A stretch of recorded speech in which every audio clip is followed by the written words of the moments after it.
ఒక స్త్రీ మిమ్మల్ని ఇంకా మర్చిపోలేదు అంటే ఆమె ఇలానే ప్రవర్తిస్తుంది. నంబర్ 1, మీ సోషల్ మీడియా అకౌంట్స్కు పూర్తిగా దూరంగా ఉంటుంది. కానీ ఆమెకు తన లోపల మీ గురించి తెలుసుకోవాలని ఉంటుంది. అందుకే తన స్నేహితుల సోషల్ మీడియా అకౌంట్ ద్వారా మీ ప్రొఫైల్ అప్డేట్స్ను చూస్తూ మీ గురించి తెలుసుకుంటూనే ఉంటారు, తెలుసుకునే ప్రయత్నం చేస్తూనే ఉంటారు.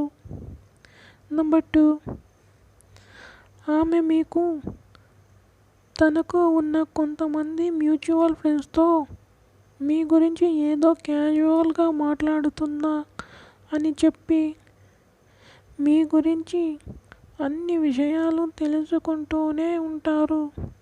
అంటే ఆమెకు ఇంకా మీ గురించి ఆలోచిస్తోంది, మీ గురించే ఆరాధిస్తోంది అని అర్థం. నంబర్ 3, ఒకవేళ ఆమెకు మీరు మెసేజ్ చేస్తే అంత తొందరగా రిప్లై ఇవ్వదు.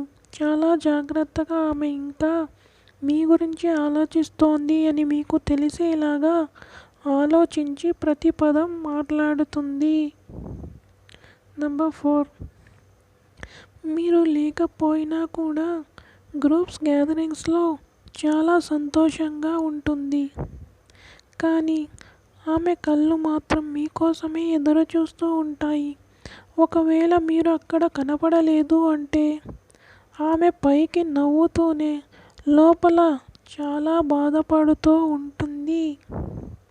నంబర్ 5, ఆమె సడన్గా ఎమోషనల్ కోట్ స్టేటస్లు పెట్టేవి మానేస్తోంది అంటే ఎందుకంటే ఆమె మీకు ఇంకా మీ గురించి ఆలోచిస్తోంది అని మీకు అర్థమవుతోందేమో, తెలిసిపోతుందేమో అనే భయంతోనే ఉంటుంది.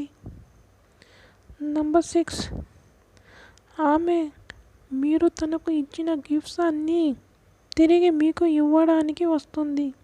కానీ ఎందుకంటే అలా అయినా మిమ్మల్ని చూడవచ్చు, మీతో మాట్లాడవచ్చు, మిమ్మల్ని కలవచ్చు అనే ఒక చిన్ని ఆశ కోరికతో.